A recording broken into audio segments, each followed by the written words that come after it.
Alors, écoutez, bienvenue pour notre rendez-vous euh, de trimestriel du SCO. Donc, pour cette session, on va parler de l'eau, on va parler d'hydrologie et de la manière dont on l'observe depuis l'espace et de la manière dont on va utiliser les informations dans des systèmes, des logiciels, hein, pour mieux la comprendre, mieux anticiper et puis bien sûr, tout ça dans un contexte de changement climatique. Demander donc à Émeric Lavergne, hein, qui est chef de projet application aval pour l'hydrologie au CNES, de nous présenter ce qui est fait en dehors du SCO, mais dans une activité assez brûlante sur la gestion territoriale de l'eau. Donc, il va nous présenter un certain nombre d'initiatives qui vont au-delà du SCO et quelque part qui donnent un panorama beaucoup plus vaste de l'utilisation de la donnée spatiale en hydrologie. Voilà, alors je le remercie et je lui donne la parole. Écoute, merci Frédéric. Donc sur la partie, donc là, donc comme l'a évoqué Frédéric, hein, il y a des projets qui ont été faits dans le cadre du France 2030 hydrologie spatiale. Comme pour mettre un petit peu de contexte, hein, dans tout ça, on peut voir quand même que tous ces projets-là là, d'hydrologie sont nés de problèmes liés à la sécheresse, notamment en 2022, et de résoudre un peu tous les problèmes sociétaux qu'il y a derrière et de voir un peu comment la donnée satellite peut apporter des choses dans ces équations, des fois un petit peu complexes. Notamment sur cette réponse-là, donc là, on est proche de l'opérationnel, c'est-à-dire que tous les projets qui ont été faits, notamment il y en a certains qui ont pu commencer dans du SCO, arrivent à de l'opérationnel quand même relativement avancé. Et pour répondre, là, on est proche de répondre à des aspects de politique publique, hein, de l'eau, notamment le plan de l'eau, hein, qui est notamment cité ici. Donc, pour rappel, donc, sur ces ensembles d'activités du France 20 ans hydrologie, on a plusieurs aspects, donc notamment d'aller regarder les surfaces et les volumes. Donc, l'aspect quantitatif, l'aspect qualité aussi des plans d'eau et des cours d'eau. Et des aspects un peu plus de proximité qui sont tout ce qui est irrigation à la parcelle et le couvert végétal qui sont connexes à cette analyse et ces mesures en eau. Et on a aussi, pour chapeauter ces ensembles d'activités, un portail Hydroscopia là, qui chapeaute un peu, qui rassemble, qui peut agréger l'information.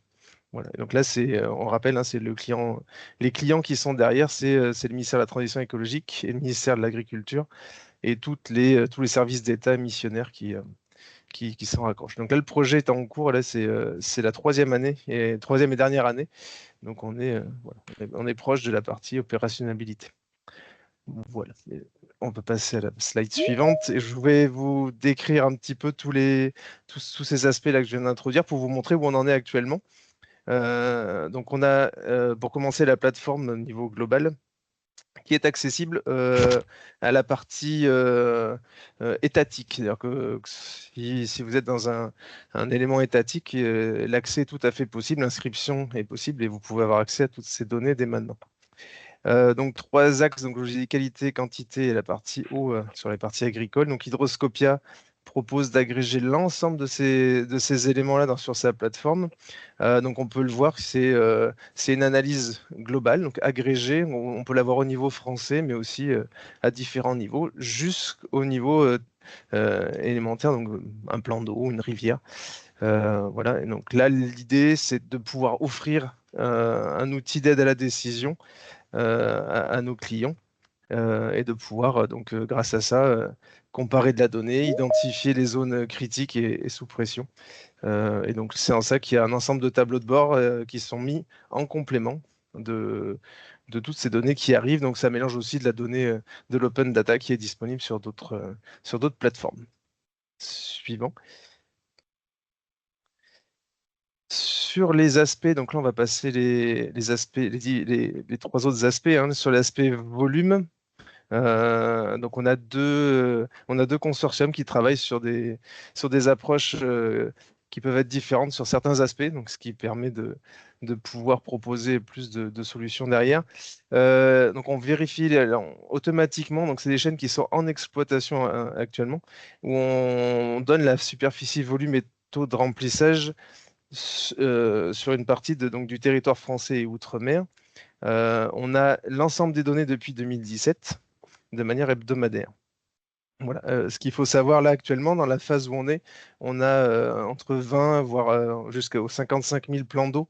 Donc c'est tous les plans d'eau qui sont au-delà de 1 hectare qui sont disponibles. Et sur la partie volume, on en a 5 000 qui sont disponibles avec le taux de remplissage. Voilà. Donc c'est des choses qui permettent d'avoir sur le territoire français une bonne connaissance et des variations qui sont dans le temps. On peut passer au suivant.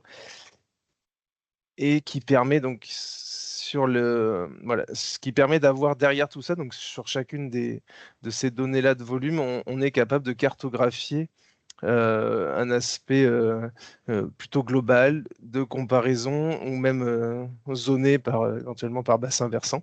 Et donc là, déjà, il y a des choses qui sont accessibles via les tableaux de bord qui sont ici et qui ont déjà été utilisées dans des comités ministériels pour support, pour commencer à voir un peu comment on pouvait se projeter sur l'application de ce genre de données. Voilà, donc ça reste intéressant. À la suivante, s'il vous plaît. Voilà. Sur la partie, donc une fois qu'on a fait toute la partie quantité d'eau, donc qui peut apporter notamment la partie sécheresse, et la partie qualité d'eau qui permet d'apporter les informations là aussi hebdomadaires, donc sur les différents paramètres, donc que ce soit les températures, on a les chlorophylles, tous les aspects de transparence aussi qui sont derrière. On est sur le territoire aussi métropolitain et outre-mer sur l'ensemble des projets là ici. Et de même, on a toutes les données depuis 2017 qui ont été traitées et qui sont disponibles. Là, ce qui est disponible actuellement, là, c'est les aspects DCE qui sont remontés et analysés, ainsi que certaines rivières. Et ça permet déjà, on peut le voir, que on est capable, au niveau d'hydroscopia, de pouvoir croiser de la qualité de l'eau et du volume, qui peut être intéressant au niveau applicatif. C'est ce qui va commencer, ce qui est en cours. On a un exercice sur la partie sécheresse 2026 de discuter avec les DREL et les DTT. Suivant.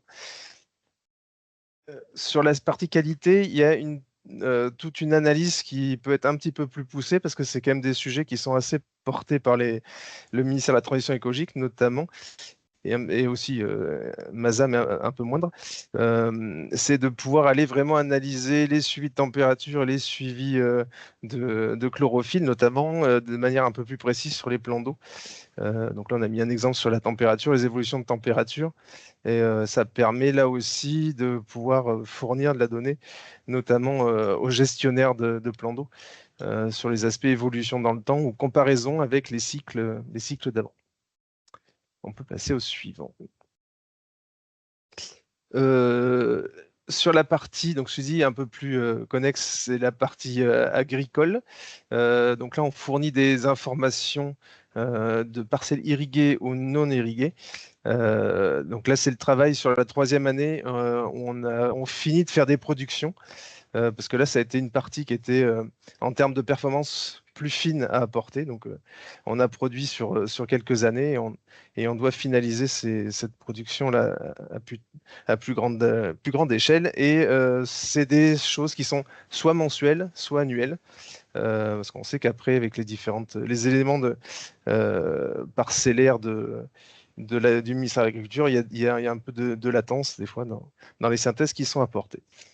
On peut passer à la suivante, comme ça on verra les données qui sont établies. Donc c'est là aussi, il y a des informations, enfin l'ensemble des informations sont compactées sur les différentes années.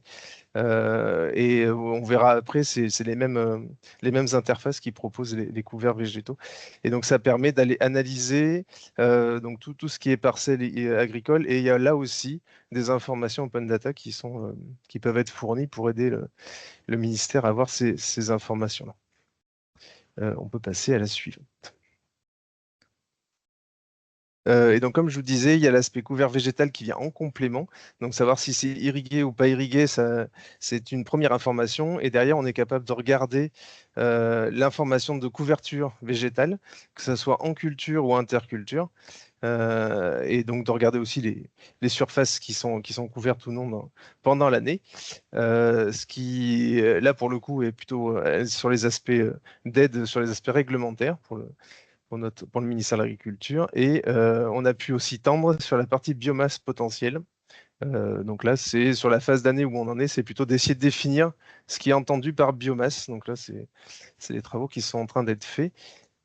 Sur ce produit-là, c'est pas rien, c'est plutôt du mensuel à bimensuel avec une synthèse annuelle. Et on a de la donnée là pour le coup, là aussi sur 2017-2025 et 2026, ça arrivera plutôt sur la fin d'année. Voilà. On peut passer à la slide suivante et on verra que c'est les mêmes interfaces que la partie irrigation et ça permet d'aller un petit peu plus loin. Il y a un peu plus d'aspect sur le couvert végétal niveau statistique parce qu'on peut aussi couvrir sur les types de cultures qui sont présentes, les moyennes saisonnières qui sont précisées ici. On peut le voir hein, à ce niveau-là. Voilà, normalement, il y a peu de salé. Après, j'ai passé l'ensemble des différentes composantes qui sont faites dans ce projet-là. Donc, on voit quand même que au bout de 2 ans, plus bah, la partie R&D arrive à fournir une partie opérationnelle.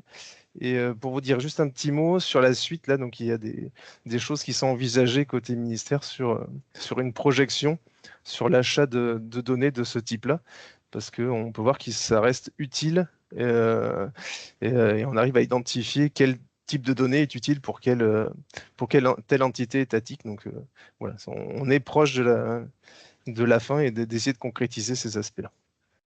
Voilà, je vous remercie pour votre attention.